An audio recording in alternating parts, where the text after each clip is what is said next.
I'm so glad that you've chosen to be here and to think about learning a little bit more about this amazing, fantastic Machzor that we have, and opening up our hearts to the Machzor. We have also something called Spa for the Soul. You know what? I just assume everything's in my calendar. I don't know when anything is. Tomorrow morning. Next, no, tomorrow morning is called Ramifications, and it's really just the whole staff will be here, and we'll be thinking about the Torah reading together and the high holidays and this, and a time for folks to chat. But on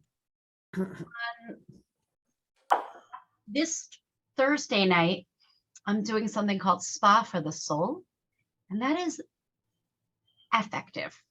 This is less affective. Next Tuesday night, I'm also doing something more for the brain and less for the heart, although it'll be an opening to the Machzor. Tonight, I want to focus on the structure of the Machzor just a little. I actually did this last year. I do it every year as a review for folks, but then the most part of our time, I want to do a deeper dive into two sections of the High Holiday prayer, of the Rosh Hashanah prayer service, and that is the Malchuyot and the Zichronot. And if I hope we have time for all that, but we'll see. I plan to end like around 8. An hour of learning on Zoom is quite enough. But then I hope you'll join me also next Thursday night. And then again next Tuesday night. And there's stuff all week. Next Monday night, there's an important lecture that we have that I'll let Linda tell you about a little bit later at the end. And so I'm grateful. I always feel like the high holidays are really just upon us in such a quick way, even when they are late, like this year. Rabbi Alan Liu, have any of you read Rabbi Alan Liu of blessed memory? So yeah, he's incredible. And he wrote this book about the high holy days, about how they are upon us and we are totally unprepared. Meaning, what have we been doing all of this month of Elul to take the work of Elul and the work of Tishrei seriously? And how does the High Holy Day service help us with that? How do we make the High Holy Day service something that works for our own neshama and does what it's supposed to do, which is help us to do cheshbon hanefesh, and accounting. Cheshbon is accounting, and nefesh is our soul. So if we could, I know that it takes away time, but I also think that it is part of the ikar, the essence of all being together. If you could, say your name and one thing that you're either nervous about the High Holy Days or looking forward to. So take 10 seconds to think about that, and then we'll go into the work of the evening. One thing you're either nervous or excited for.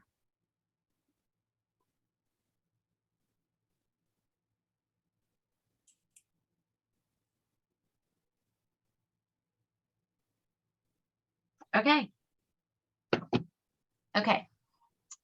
Yeah, Debbie, go ahead.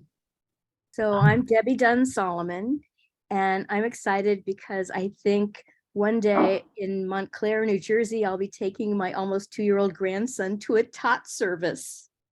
Cool. If we can just go around the Hollywood Squares. So Eleni and then Suzanne. My name's Eleni Litt, and I'm looking forward to being with people again in the same space a little bit more. Thanks. So Suzanne, then Debbie Bratt. I am kind of nervous. My mom's coming, and she always, wonderful lady, but always puts me on edge. But I'm also looking forward to the spirituality that comes with all of this, and just feeling it even more deeply now that Rabbi has her everything together. So Thank you, Debbie, and then Dennis. I'm a little nervous about sitting on chairs in the sanctuary or sitting on the pews for a long service. Because of But COVID, I enjoy it. because of COVID or because of your back? My back and other things, yeah. Get up and walk around. Do not sit the whole time. Get up and walk around. I don't want to be rude. You're not being rude. You're pacing. I walk the whole time. It's better for your back. Yes, I see you do on Shabbat. I see you walk around, yes. Walk around, walk around. The Hasidim did it. I do it. You should not sit for that long. I basically walk on a flight to Israel, the whole flight. So yeah. Okay, so Like the Hasidim do, yes. Dennis, then Mike. Something you're either nervous or excited about for the Rosh Hashanah. It's actually the same thing. I'm excited to be back in the shul for the first time in 2 years. And I'm also nervous to be back in the shul for the first time in 2 years. I've been back in the shul for Shabbos, but not with 2,000 people. So that's a little nervous. The Okay. crowds. Okay, Mike and then Helene. Well, I'm excited to get back into being able to see the service, and I'm looking forward to becoming more learned Jewishly in a lot of different ways, and being able to apply it to being a better person and a better Jewish person. And I've been working on it, and Amen. Rosh Hashanah is a good time to start. Thank you. So Helene and then Diane. So I'm Helene Isaacs, and I am a creature of habit, and every tradition I have for Rosh Hashanah is going out the window this year. So that's both exciting and a little nerve-wracking. We're spending the holiday in Boston with my oldest son, and that weekend will become his fiance, which is exciting. And we're going to a Reform service at a synagogue I don't know at all. So different city, new people, new place, not my community, but all good. So it's a little of both. Thanks. So Diane, then Linda. Okay, hi everybody, I'm Diane Guvenis. I'm looking forward to the holidays. It's been a busy year, and so I'm looking forward to being able to spend time with my family in a quiet, relaxed way. And I really enjoyed the way the services were held last year, with a lot of it outdoors, so I'm looking forward to that. I find this time is a really, I find it a rejuvenating time of the year. The new year, back to school, September just feels like a great time to readjust. And so I welcome the high holidays in that regard as well. Thanks. Thank you. So Linda, then Michelle. Hi, I'm nervous because I've been spending a lot of time, as have other people on this Zoom, Michelle and Debbie Dunn-Solomon, on the exhibit that's going to be arriving by the end of the week and be with us for several weeks. And I'm nervous that that's where my mind is going to go. So how I'm going to be able to bring attention to more spirituality, more meaning for the holiday, and not be too distracted. Thank you. Yeah, all of lots of stuff. So Michelle, and then Marion, and then Shruti. I think I'm like Linda. I've been enveloped in what I've been doing so far, although last night I listened to a miraculously amazing talk by Eliezer Diamond about repentance and forgiveness, which I would recommend to everybody. It's now, you can find it on the JTS website. It sort of got me in the mood, but yeah. Great. So I think it's Shruti, then Andrea. Oh no, Marion. Yes, hi.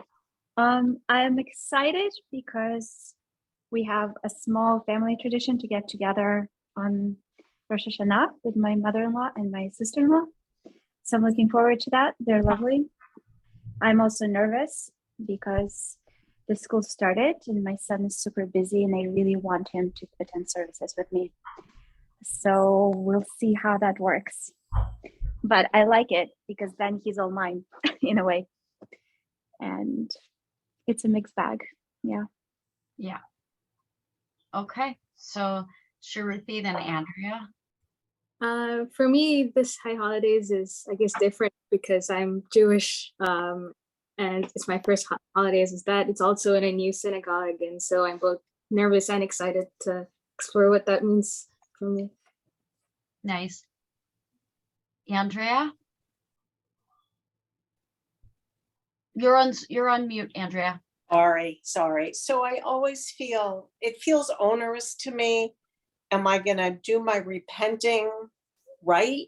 And I know that's silly, but I feel some pressure around it. Not silly.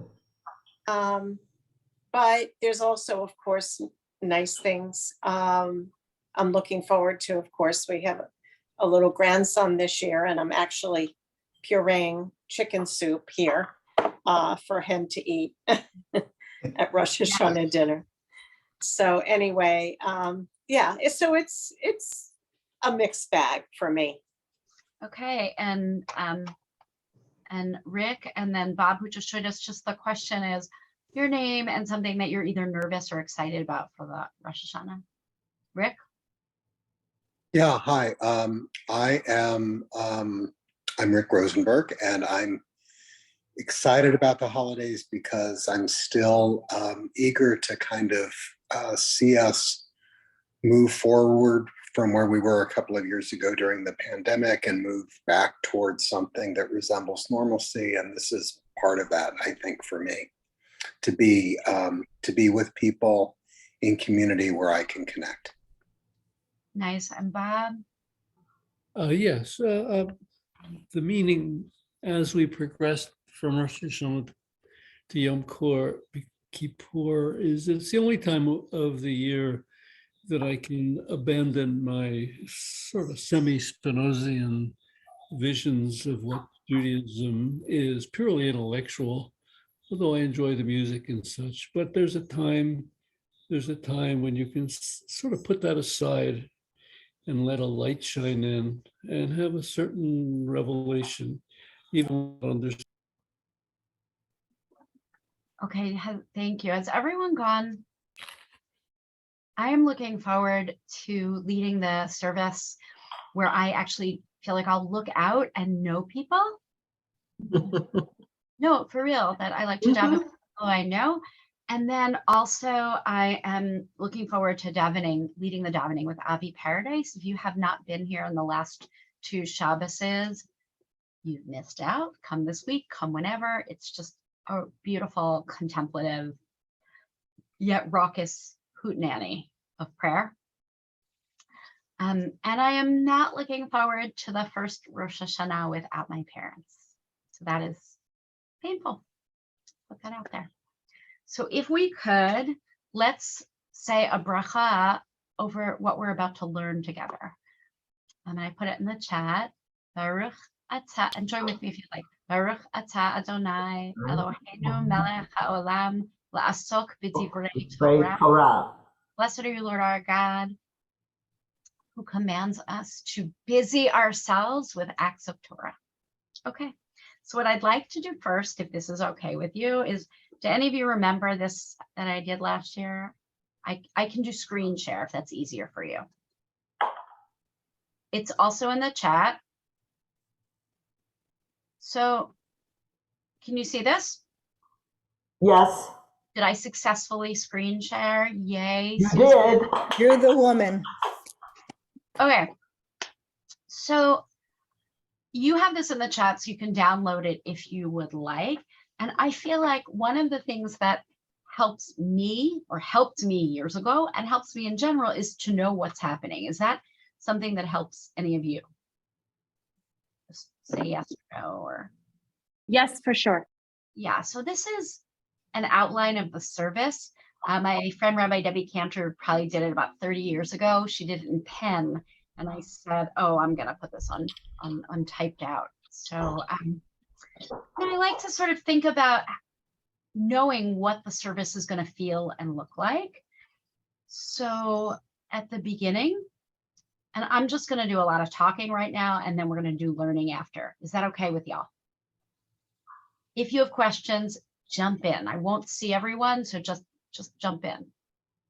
The very first part of the service, Suke de Zimra, I can't see the chat, by the way, if you're putting stuff in the chat, because I'm the sharer, I can't see it. So just Suzanne can tell me what it says if need be. This is the part of the service that most people aren't there for. And it's the same service that we do every Shabbat morning. And it's the part of the service that I like more than Musaf. Why do you think I like it more? It The sets warm-up the tone. prayers. Should I say it aloud? Sure. It's Yeah. musical. It's music. It reaches the soul. Yeah, it's called Psuke de Zimra, the psukim, the verses of song. And it is only meant to open our hearts. So if you've come to our Saturday morning services of late, both when I lead it and now when Avi leads it, we don't do every word.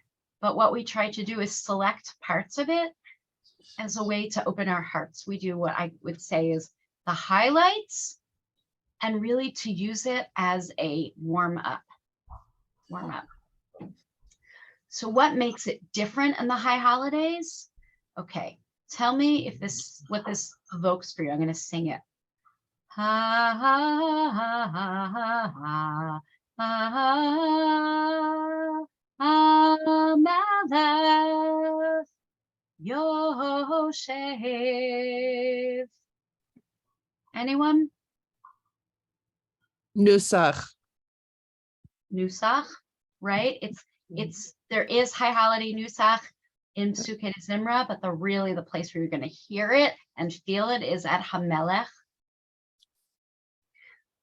Because Hamelech, or the sovereign, if you read what I wrote last week in the weekly email, this is the part of the service where we say, you know what, God, you are the sovereign. You are not just the creator, but you are the sovereign over the world. And this ends with right after Nishmat, and Nishmat is really, again, as Bob said, I think this is all about musically getting yourself ready. But what I do recommend is if you really want to sort of feel the service, come before. It starts at 9, but if you really want to feel, get in your seat at 8:30 or at 8:45 and sit in silence for a little bit. We talk about how the Hasidim Rishonim, the first Hasidim, did that, and it is quite something to just sit in silence. Or come early and go out into our trail and sit on the trail on one of the benches and just be. Okay. Then we divide the service from all the warm-up. Yes, Dennis. I've heard, just to comment on that the Psuke de Zimra is praying for the ability to pray. Beautiful.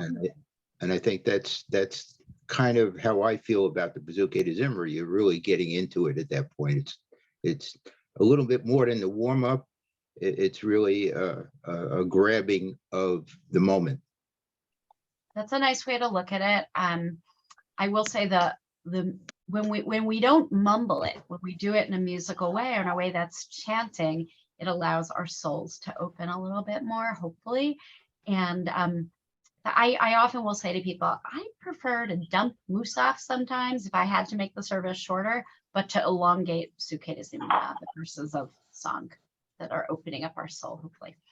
And it's very, very similar to what you do on a Shabbat. There's a few extra poems. Religious poems are called piyutim, so there's some extra piyutim. Okay, then we move quickly on to the Shockery Service. And I want to tell you, there's a curious thing at the Jewish Center that I learned, which is that the rabbis don't lead Shockery here. It is led by lay people, which is really awesome that we have large numbers of lay people who are willing to lead the service. So I won't be there. I have decided to go out for breakfast. No. I will be out in the tent because it's important for all of our congregants to feel like the clergy are with all of us. And so I'll be with Avi and with Sharon in the school tent leading a family service for families with school-age children. Additionally, on day one, the Riverside service will be in a different tent. Hey, if there's noise coming from your Zoom, we'll ask you to silence it. So this will all be led by lay people who are quite talented. And so this is what looks like a regular Saturday morning service until you get to the Amidah, where you see in bold special holiday insertion. The very first one of those special insertions is the words Misor Chachamim Unevonim, where we ask for all of the wisdom of the Chachamim, the wise one, the ancient rabbis, to help us in our worship service. And also what you'll see in the silent Amidah, our piyutim, our added prayers. Okay, then we get to Avinu Malkeinu. So we do the silent Amidah, and then we do the actual out loud Amidah, and then Avinu Malkeinu, and then Torah reading. So you'll see what the different Torah readings are. I think that the rabbis chose stories that really think or help us understand the birth of the Jewish people as opposed to the birth of all of humanity. And so we have the birth of Isaac, and then the next day, the binding of Isaac. Okay. So then we have the shofar service, and then we have the centerpiece of the high holiday service. So I hope that people don't leave before, after the sermon, but really what is most important in the high holiday service is this, the centerpiece, the Musaf Amidah. The Musaf Amidah towards the end has 3 sections, which are, or towards the middle, I would say, Malchuyot, God is sovereign. Each of these sections have 3 Torah texts, 3 prophetic texts, and another Torah text, and then shofar blasts. Zichronot, remembrances, same thing, Torah texts, and then shofarot. And then we have the ending piyut, you should strengthen us today, Hayom Tamseinu, which I think is one of my favorite. And then it's like a regular service. It is really like a Shabbat service with just added piyutim. So then why is it so long? Anyone?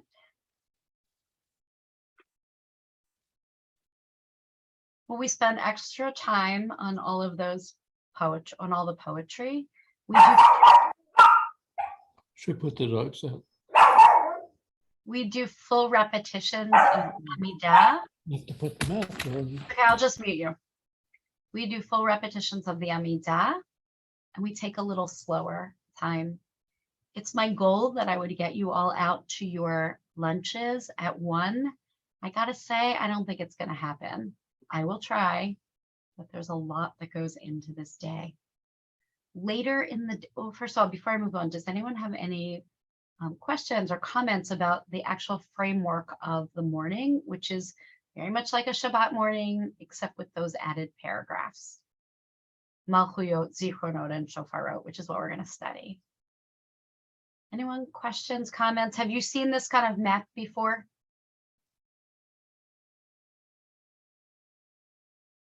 Anyone? Okay, so you can keep it and you'll have it. That's our Rosh Hashanah, everyone's Rosh Hashanah morning. Of course, next week we're going to learn a little bit of the piyutim of Yom Kippur and specifically spend time on Al-Chet and Vidui, the confessionals, and what they mean for us. So I just want to let you know that that's the first day of Rosh Hashanah and the second day, but that I'll be doing an extra service, which I did last year, an alternative spiritual experience from 4 to 5 outside. It will include elements of the service It will include a lot of music, a lot of meditation and chanting. It will also be co-led with Avi and also my dear friend, musician Sally Mitlis, and members of her orchestra. Will be outside. It's not a traditional service, but is good for opening your heart. And if you want something where there's chanting and meditation and a little study, come to that or bring people to that. It is free of charge and open to the public. It's a way to get people to, every Jew should have a place to go for Rosh Hashanah. Debbie, I see your hand, but you're on mute. You're on mute. What are the plans for Tashlich? Okay, so Tashlich then will begin 15 minutes after this service is over. And but while we're at Tashlich, there is a family program at Tashlich for kids, for young kids. And we'll be at Carnegie Lake for Tashlich. And we're adding, we added last year the evening service, which I'll lead right up the lake. At Tashlich. So you can come to the alternative spiritual experience and then to Tashlich if you wish. Okay. All of the tickets and things are being mailed on Thursday from here, but all the schedule for everything is both online on the website and in the newsletter. Okay. Before we move on, questions, comments, concerns, hatreds, loves? I think it's terrific. Okay, so Tov. I want to go to this part called Malchuyot to think about why is the central metaphor of our time together on Rosh Hashanah about God's sovereignty. In the past, many would say God's kingship. For those of you who were here last Friday night, I talked about how one of the blessings of 70 years of Queen Elizabeth's reign for Jews is that we could start to have in our heads that the metaphor for sovereignty or a reign of a king or queen might be seen as queen and not king. And that might help us understand Maimonides' command, Maimonides' understanding of the idea in the Torah, Ein lo tzimut haguf. God does not have bodily form or gender.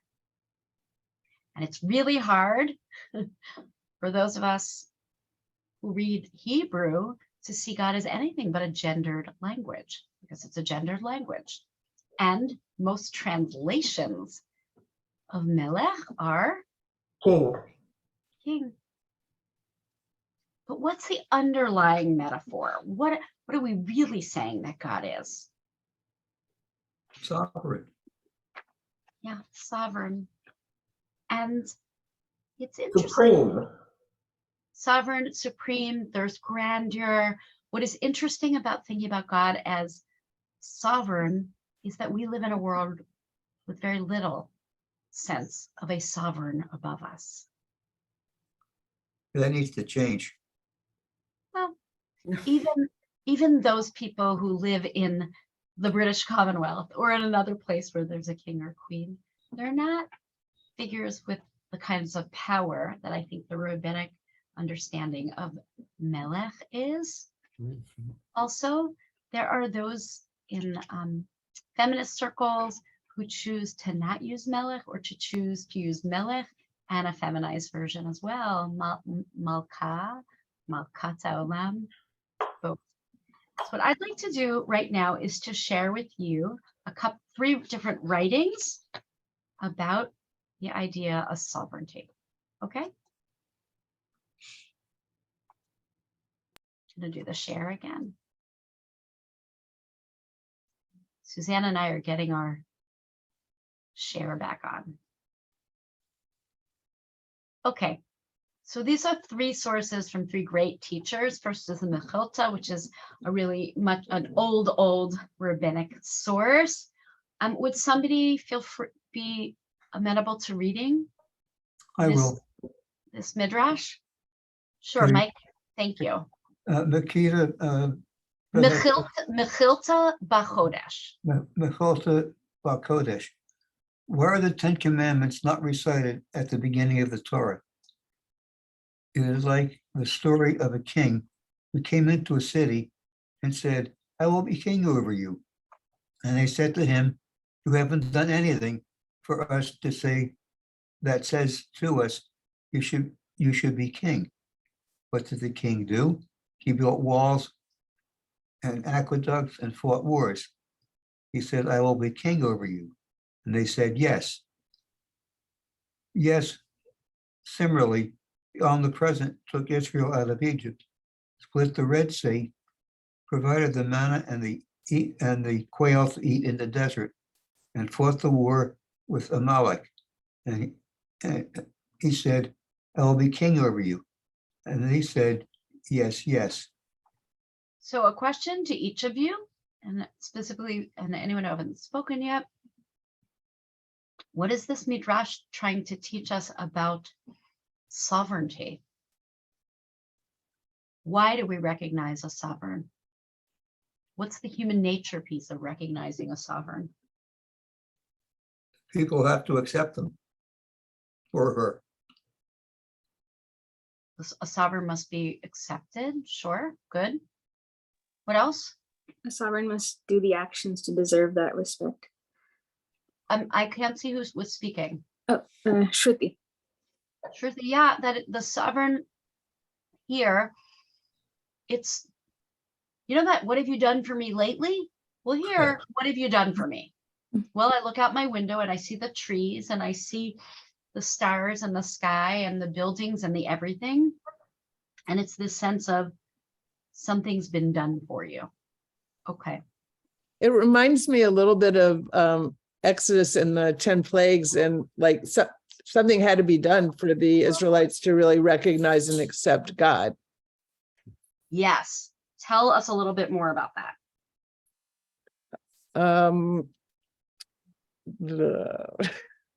No, you're good. Okay. It does though remind me of that as well. Okay. Anyone else? A little story about sovereignty being, what are you doing for me? And certainly in a very, well, look, this is before the medieval times. That's what kings did. They took care of their people. They created. All right, so let's go on to a more important text, which I think is Rabbi Machzor's. All of this, the next two are gendered books because they were written a long time ago. A different reader to read Rabbi Machzor's in his book Justice and Mercy? I'll read. Thanks, Eleni. Eleni, fine graduate of the Akiba Hebrew Academy. Go ahead. Yeah. Rabbi Machzor's Justice and Mercy, a commentary on the liturgy of the New Year and the Day of Atonement. What is the abiding meaning of the frequent recitation that God is enthroned on high, that God's name is exalted and holy? It's a declaration that our life committed to the supreme authority of our moral and spiritual imperatives. The will of God is made known to us through the conscientious study, clarification, and application to our own life of the cumulative insights of the Torah. To acknowledge God as King means to make all our inner drives and impulses, as well as all external claims on our loyalty, subservient to his sovereignty and his will. It means to repudiate and resist attitudes and actions which contradict or compromise our manifest duty. Because God is holy, only those whose lives testify to his reality can offer him the praise acceptable to him. Wow. Okay. Let's unpack this a little bit. Well, I have a comment. Yes, please. This is a pretty intense paragraph. I know. That's why I brought it to you. But I find that I need a more, or I appreciate the more nuanced approaches of some other approaches that have us be in relationship with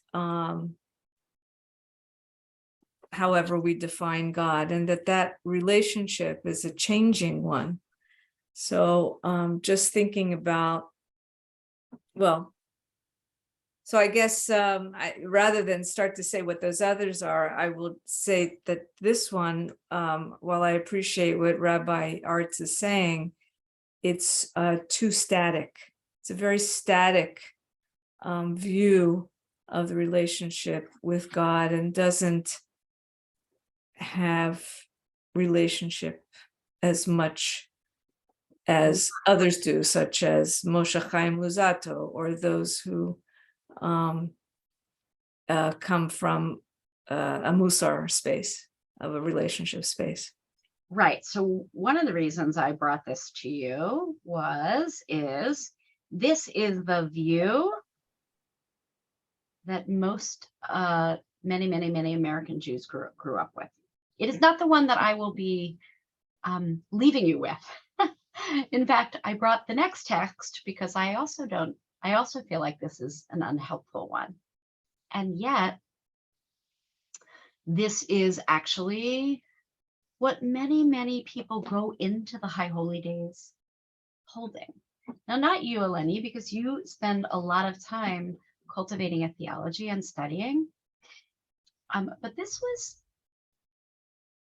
what many folks talked about or heard from the Bima and saw in the liturgy. Sure. And which is one of the reasons why I think that for some folks, the God as Melech, or God as King, is hard. To acknowledge God as King means to make all our inner drives and impulses, as well as all external claims and our loyalty, subservient to his sovereignty and his will. Is quite different than the relational model that you're talking about. Yeah, a friend of mine many years ago talked about God as the board of directors. You know, who is your board of directors? Because board of directors would presumably have a variety of, strong characters.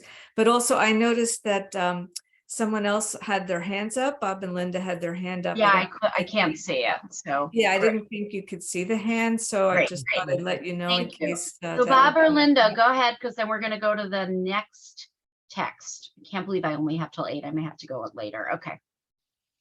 When in my struggle to understand this concept of ruler, of sovereign, what comes to my mind is Islam. Not that I know anything about Islam, except that the word itself means submission.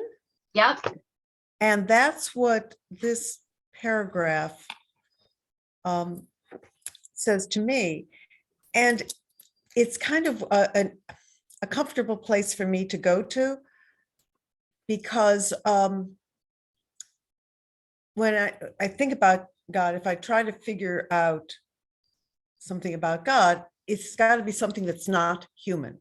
So if there's going to be something that I'm going to recognize as being that powerful, it's got to be something that a human can't do. Thank you so much for that. Yeah. And me too. Yeah, Rabbi, were you going to comment, or should I? No, I will after. Go ahead, Bob. You want to hear you? All the things of our childhood and my childhood, and even before that, were written or created at the time when King Melech was something to be respected by most people. Of course, there were revolutionaries who sought to displace kings and so forth, dating certainly back to the mid-19th century. But there was a certain respect for the powerful, the benign autocrat, enlightened autocrat, something like Franz Joseph II, who was beloved by the Jews. And now we have a king, a queen who was so revered, who just died. But no one reveres autocrats. Autocrats, I mean, we stop thinking about autocrats and you think of you can go on either side of the political spectrum to find autocrats who are despicable because of the way in which they express authority. And in fact, we've reached the point where we're saying any person who has that kind of authority and perhaps the deity who has that kind of authority is not to be respected and to be replaced. So the revolutionary visions of the mid 19th century that brought my mother's family here are really the common beliefs. Okay, I'm digesting, thinking about that, and both your comment and Eleni's lead me to want to think about really when we say God's will, when Max Arts, Rabbi Arts wrote that about God's will, the way that we learn to understand God's will first is through the prophets, right? What does the Lord require of you? Micah, to walk humbly. And then if you want to talk about relationship, if you want to know God's will post-Torah, where do you look? Well, but not a modern, not a look in your heart. Where's the other? Where would you know? Well, if you look in the Talmud and the Torah, you think about the phrase lo b'shamayim hi. Halacha, which is really the embodiment, Jewish law, the embodiment of how we find God's presence in this world, or at least classical Judaism would say that living a religious life means following halacha. And halacha is a discussion between humans. It's those of you who go to that Talmud class tomorrow, learning that Talmud well enough and then figuring out with rabbis what the answers to those big questions are. So it's melech in relationship. Okay, we're going to go to the next text because the next text is actually from one of my dear beloved teachers, Rabbi Neil Gilman of blessed memory. Have any of you studied with Dr. Gilman? Okay. So Neil Gilman was head of the philosophy department at JTS. I didn't put the whole piece here, but enough of it. Who could read Rabbi Gilman? I can read. Rabbi Neil Gilman, From the Way into Encountering God in Judaism. Metaphors for God that might once have been compelling despite or because of their political resonance, not only have lost their immediacy and power, but have become morally suspect and disturbing. Especially those images of God drawn from political and family life have changed in their associations and meanings, with changes in and new perspectives on the family and political order. Once images become socially, politically, or morally inadequate, however, they are also religiously inadequate. Instead of pointing to and evoking the reality of God, they block the possibility of religious experience. Quoting Judith Plaskow, standing again at Sinai. Plaskow's conclusion bears on the broad assumptions of the entire study of the Jewish God. All our metaphors for God are designed to facilitate our experience of God, to reveal God, to open our eyes. What do you think Dr. Gilman's trying to say about God language? Will you put it back up, please? Yeah, who just asked for that? Debbie Dunn Solomon. Okay, because it's also in the chat. Okay, I think I downloaded it already. Yeah. Okay. I just want to see each other. Okay. Rabbi, just so that everybody knows, right next to the screen that you're sharing, there is a slider that can make people bigger and the text smaller. So just so everybody knows, you can adjust this back and forth as necessary. Is this, Debbie, is that okay? Because I'm going to stop the share for a sec. What's Rabbi Gilman's point? It's, by the way, his point of his entire life and teaching. Yeah, Andrea. Yeah, I think it's that everyone has their own understanding of who God is. And there's obviously, even in this group, everybody has a different feeling about it. So I'm not offended by the gender language from a 1960 Machzor or before. because that resonates with me. That's how I grew up. That brings me back to the high holidays with my family. I know things are different in our current Machzor, but I think it's wrong to try to make everybody believe the same way about it. I think it's such a very intimate, personal experience. And I think you have to allow yourself not to be encumbered by political influences, which is kind of what he's saying. Well, yes, and I think he is saying it's all metaphor. Everything we know about God and every way we speak about God is metaphor, because I'm too small. My brain can't contain the grandeur and largeness. I think Linda was talking about this earlier, of what not the higher power, the highest power is. And so our ancients, when writing these formulas for blessings, it made sense to say Baruch Atah Adonai Eloheinu Melech HaOlam. You are ruler of the world. Maybe I would write a bracha differently today. You are creator of the world. You are nurturer of the world. And maybe when I think about Melech and I translate it now, I'm lucky that we daven not just in Hebrew. So I can say sovereign of the world as well. So I think the idea is that this, Andrea, you're right. These words make us feel good because there's nostalgia in it for some of us. We remember using the prayer book. We remember saying these words, even when the theology behind the actual words could be problematic for some of us. We can get to another time talking about Unatana Toka, right? Who shall live and who shall die. Many of us, including myself, the theology is hard, but the nostalgia of having heard it in shul my whole life is what makes it feel okay.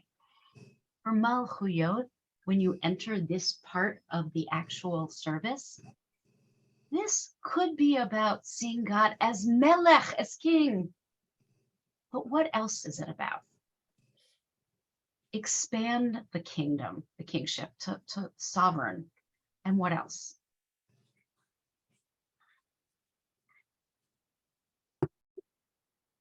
See, this is Debbie. I think, in reading that, what I'm getting out of it is that, just as you were saying, this metaphor worked for a long time, but that when there's change, as we've had so much of, and you get a new perspective on family and political order, that this whole image becomes so inadequate.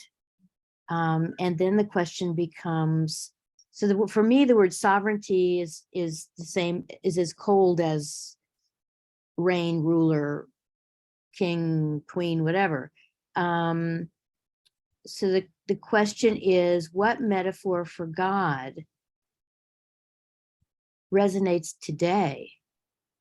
Or let's not say today, but for you, because for many people, this one does still resonate.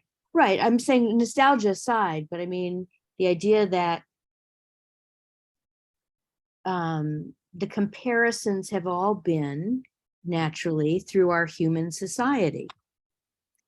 And whether it's a ruler, a king, or whatever, we had that understanding of what that meant. Whether it was the ruler who cared for your community or overruled your community.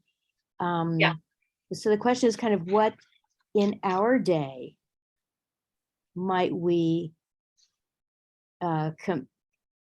what metaphor might we use for God that would feel strong and powerful in a good way? Right. So for me, this still works in a good way. And what I encourage you to do before the holiday is to think about what metaphor for God of grandeur and large might work. I'm going to go to the text.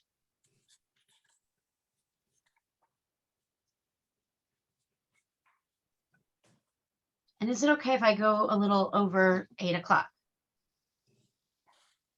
You have to get off, I understand. So here we have the intro to Malchuyot with a really gender inclusive, lovely translation. Who would like to read it? And I think you all know how this sounds. It sounds like this. Aleinu l'shabeach l'adon hakol. Okay, who could read it? Aleinu. I can. I will. Debbie Brett has her hand up. Thank you. Oh. Great. Whoever, I don't, whatever. Debbie, that's great. And then Bob will do the next one. Aleinu, God whom we worship, the ark is opened. It is for us to praise the ruler of all, to acclaim the creator, who has not made us merely a nation, nor formed us all earthly families, nor given us an ordinary destiny. And so we bow, acknowledging the supreme sovereign, the Holy One who is praised, the one who spreads out the heavens and establishes the earth, whose glorious abode is in the highest heaven, whose powerful presence is in the loftiest heights. This is our God, none else. Ours is the true sovereign, there is no other, and is written in the Torah, know this day and take it to heart, that Adonai is God in heaven above and on earth below. There is no other. Okay, what feelings does this Aleinu? This Aleinu, when is it sung? It's sung at every single service. By the way, it appeared in the High Holy Day services before it appeared in the regular liturgy. So my question is, what feeling does this evoke for you? What does it make you think, or feel? I'd say humility. Okay. Yeah, I think so as well. It's a wonderful way to end that service, to end every service with that sense of humility. Should I put it back up? I'll put it back up so you can see the words. And remember, this was so important to the Jewish people, this concept, that it made it into every single service. Even though it starts out at the High Holy Days, it makes it into every service. Okay, what else?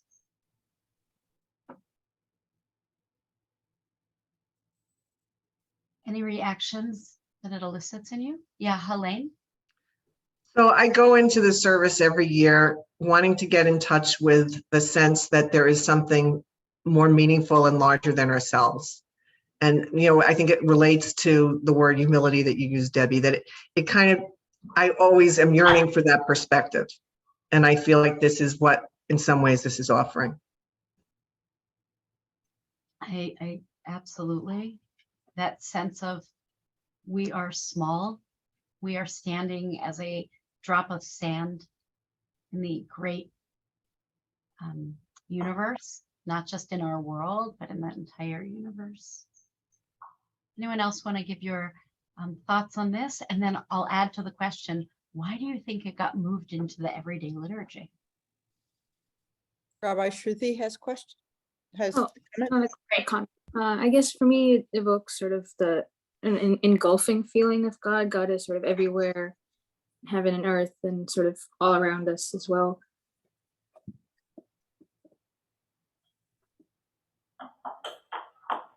I think this is Michelle. I also think that the lines about God making us a nation, et cetera, and giving us a particular destiny does lift human beings a little, because without that, you would be just completely in humility. But the point is also to sort of rise to a vision that God has for humanity. That's right. That's right. And in fact, as any of you who are students of the liturgy will know that these words have been changed and that the original words are quite offensive. The original words say that everyone else prays to nothingness, and we pray, you know, we have not been given an ordinary destiny.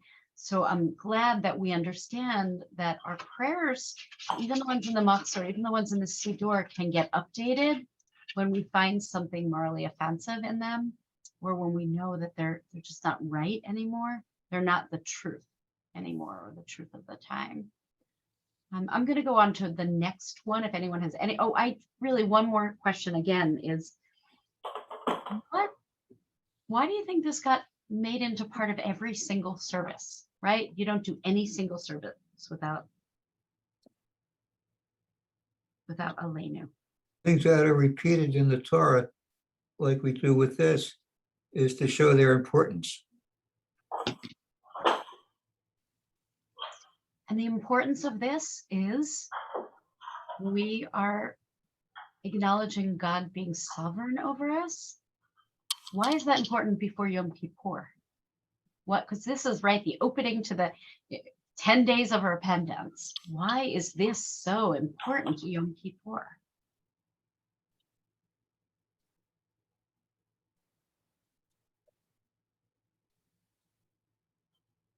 Well, this is actually stating that there is a judge. There is a power above us and a sense of there is right and there is wrong. I am going to go to the next piyut.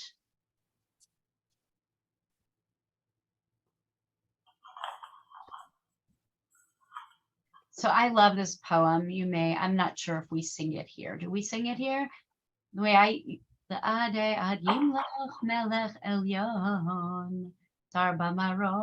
anyone remember if TJC does this? You don't know? Okay.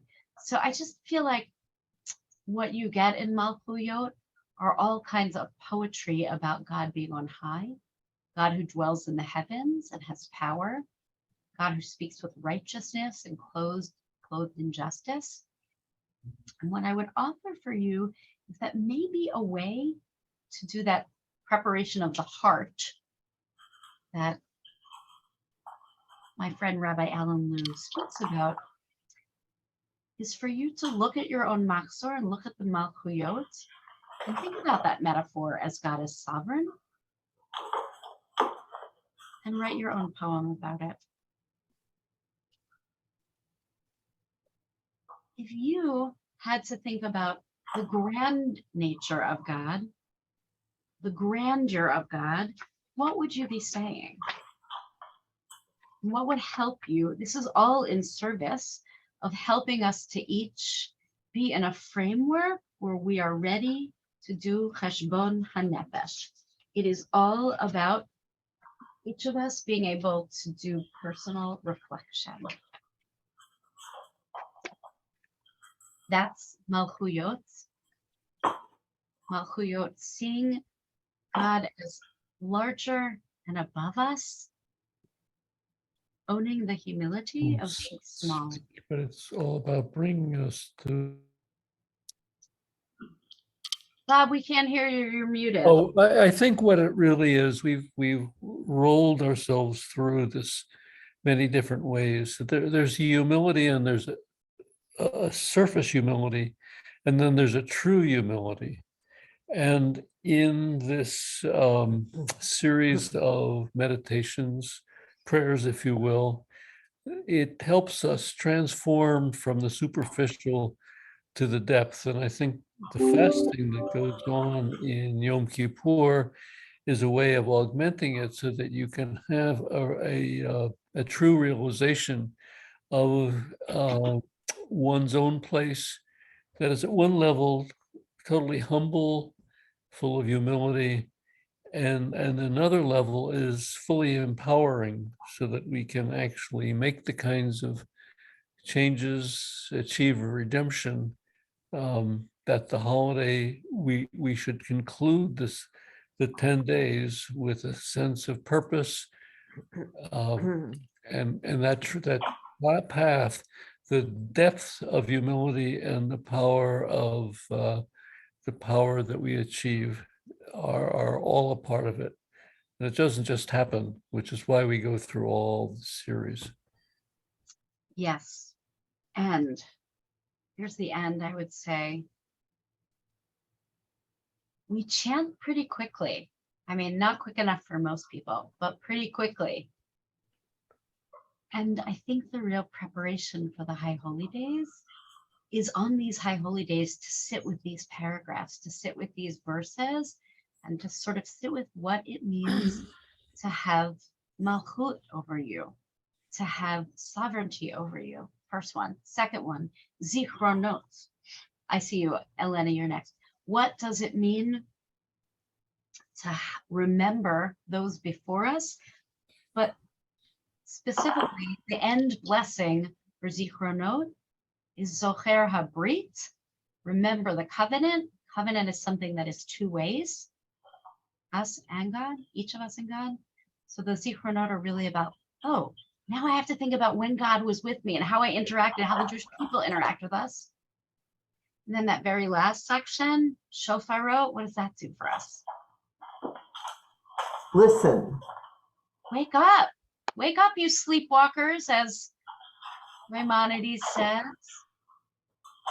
Each one of these paragraphs, each one of these pages, these sections are about telling us to stop, to notice God's sovereignty and our place in the world, then to remember our interactions with God, and then finally to find a sense of being awakened. So Eleni, and then Mike, and then I'm going to go to summarize. Eleni. But yeah, thanks. I just had I was thinking about the Aleinu, and I know that was a few minutes ago, but it occurs to me that the way I'd put it succinctly is that it's about the obligation to the source of life, however we understand that, and then the obligation to each other. It seems to have both of those there. And then within that obligation would be a humility. But I think that for me, the obligation stands, is very concrete, whereas humility is very abstract and could be misunderstood or something. So those are just some thoughts I wanted to share. nice. And I want to throw back to you one of the lines that I hear you saying, which is that line that I feel like I always want us to be saying out loud in that second paragraph that we all mumble, Litaken olam b'malchut Shaddai. Litaken olam b'malchut Shaddai, that we should do tikkun olam, correct the world under the malchut of the Holy One of Blessing.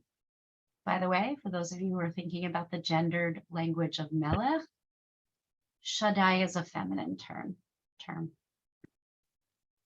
It's the nurturing female term for God. So you have. And isn't the word for breast? Yeah. Shed. Shed Shaddayim, yes. Yeah. That phrase, L'taken olam b'malchut Shaddai, where you have Melech and Shaddai in the same sentence, really brings together that bifurcated duality into one, which is, I think, what we're talking about, oneness, God, oneness. So I'm going to stop because I am going to jump to the next meeting. But what I think Mike. Oh yeah, Mike. And then I have some ending thoughts. Sorry. Mike, you can unmute. Mike? Space bar, darling. Yeah, I did. I think humility can be enlarged upon with humility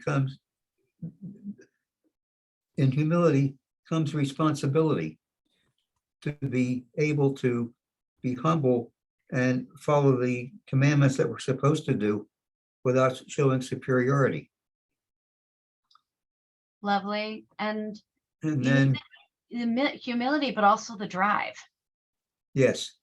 To and do the other tikkun, thing, you got to do the drive. is there a Hebrew word for sovereign? Malchut, mamlachtiyut. Mamlachtiyut, sovereignty, is really the modern word. Okay. Yeah. So that's why I like this idea, that phrase. If you come to my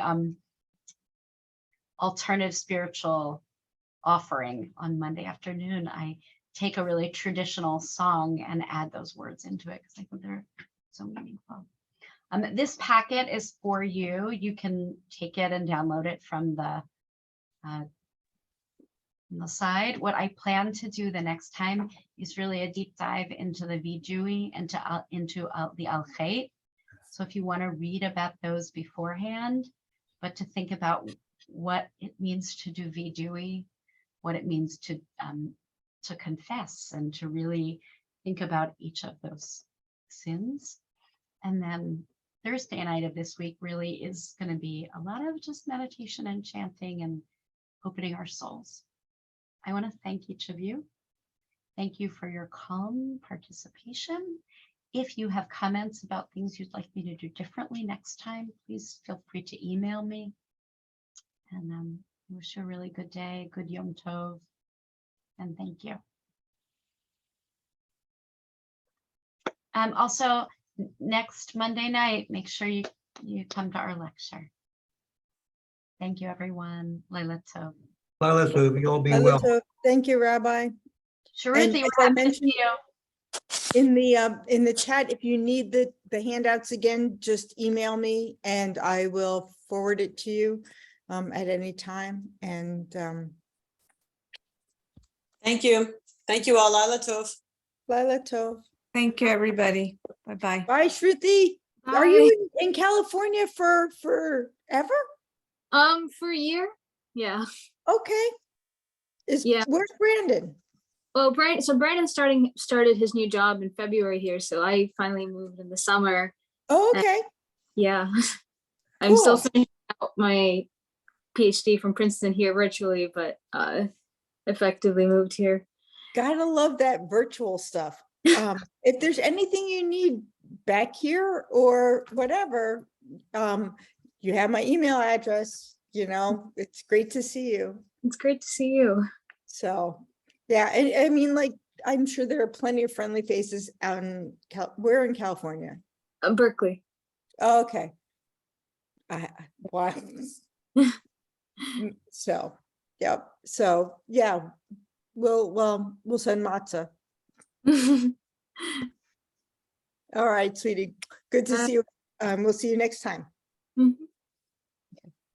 Bye, Mike.